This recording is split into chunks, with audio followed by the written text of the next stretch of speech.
Hello, I'm Dr. Bhaskaran. I'm a general practitioner with special interest in diabetes.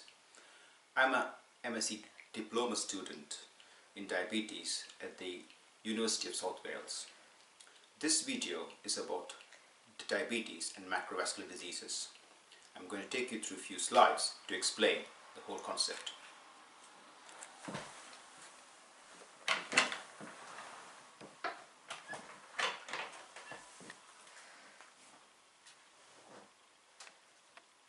Right, to begin with, diabetes, we have type 1 diabetes, type 2 diabetes, gestational diabetes, and there are other forms of diabetes which are small in number. Out of these, type 2 forms about 80 to 90% of all forms of diabetes. What are risk factors for type 2 diabetes? The main risk factors are lack of exercise, being overweight, a family history of diabetes, unhealthy eating. Other factors include increasing age, high blood pressure, an ethnic background, and having diabetes in pregnancy called gestational diabetes. How does diabetes affect your health? When you have diabetes, obviously, you will have high blood glucose levels. You may also have high blood pressure, abnormal cholesterol. It's even bad if you're obese, drink excess alcohol, you smoke, if you're physically less active, and have a family history of heart disease. So what happens? If these risk factors are not managed properly, it could lead to serious diseases which affect your heart and blood vessels, your eyes, your kidneys, nerves, and even your teeth. Heart and blood vessels? Yes. This damage, called atherosclerosis, occurs to large blood vessels over time.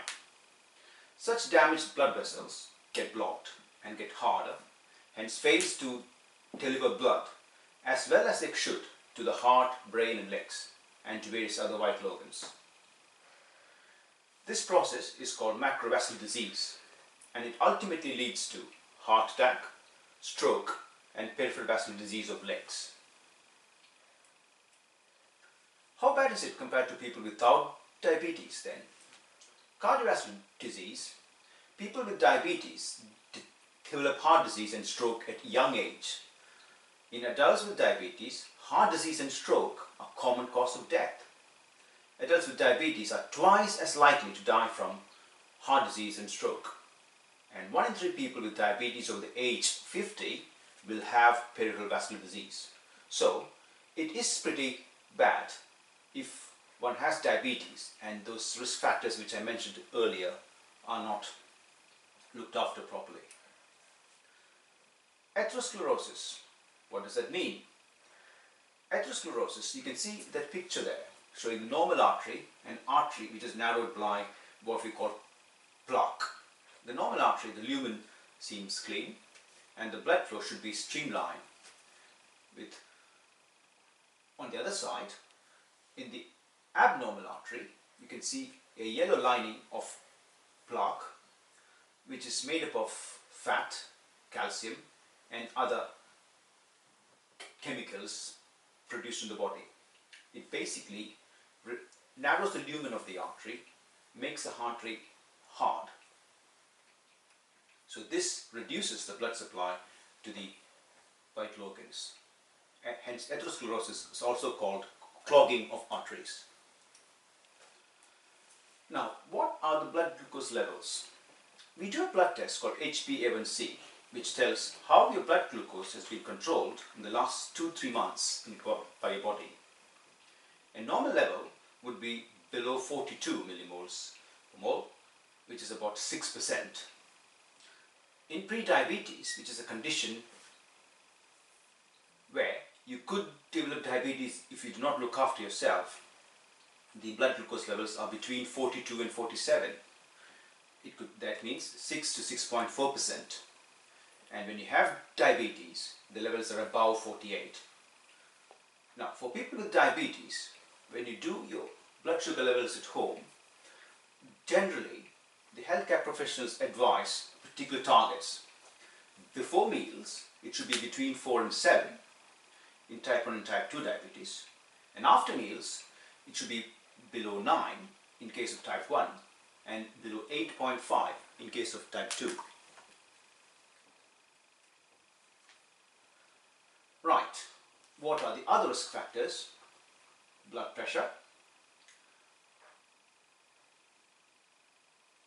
Half to two-thirds of people with diabetes have high blood pressure. The high blood pressure should be more than, it's called high blood pressure when it's more than 140 over 90 millimeters of mercury. The cholesterol in diabetes, the triglycerides are raised.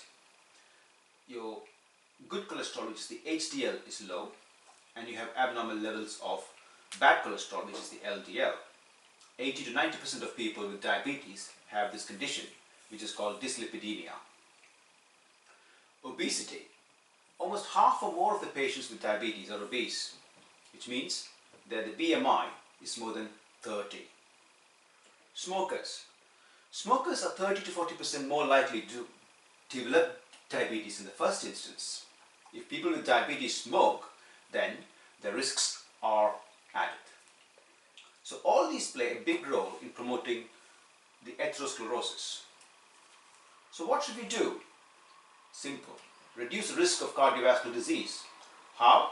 You manage the risk factors by developing a healthy lifestyle. Make sure you visit your healthcare professionals regularly for advice and checkups. And you try and foster an individualized care plan with the help of your healthcare professional to manage these risks, taking into consideration your health, your status in life. So lifestyle, what could you do? Quit smoking if you smoke. Don't drink excess alcohol. Try and develop a healthy diet or eating plan with the help of your healthcare professional. The American Diabetes Association recommends a specific pattern called Mediterranean diet or DASH diet. NICE UK recommends the Eat Well guide, and also recently they have accepted a program called the low carb program, which involves having low levels of carbohydrate, which are healthy carbohydrates in your diet. Regular physical activities. The minimum recommended level of activity is about 30 minutes a day for 5 days a week of aerobic activity. You could also include some muscle strengthening activities for a couple of days in a week. Are blood glucose levels important? Of course. You may have to take medications or insulin to achieve this if lifestyle alone does not allow your blood glucose levels to come down. Consistently high levels of blood glucose over time will damage your blood vessels and vital organs. So try to maintain your HbA1c under 53 or 7%. An acceptable range is about 48 to 58, because some people might benefit from a higher HbA1c. Discuss with your healthcare professionals what level suits you best.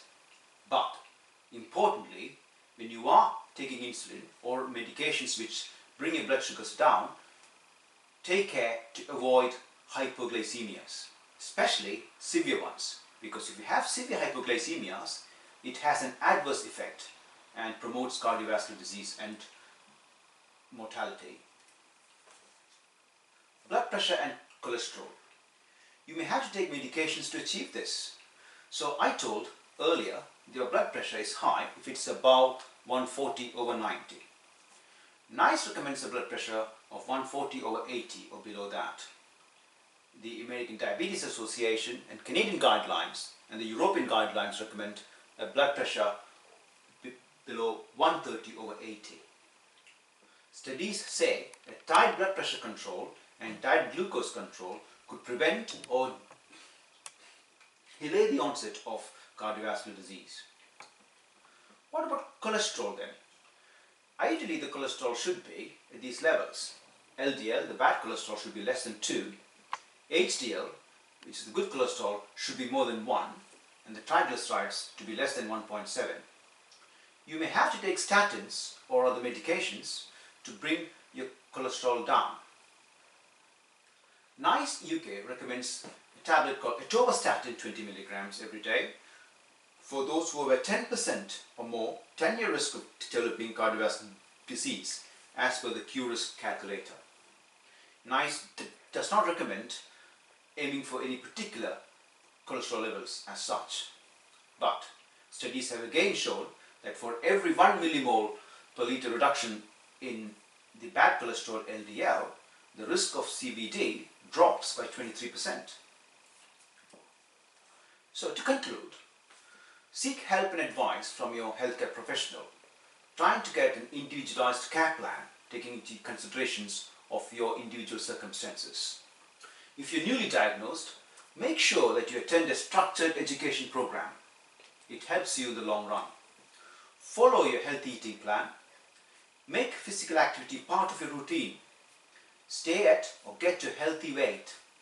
Adhere to your medications. And make sure you attend all annual screening programs. Thank you very much.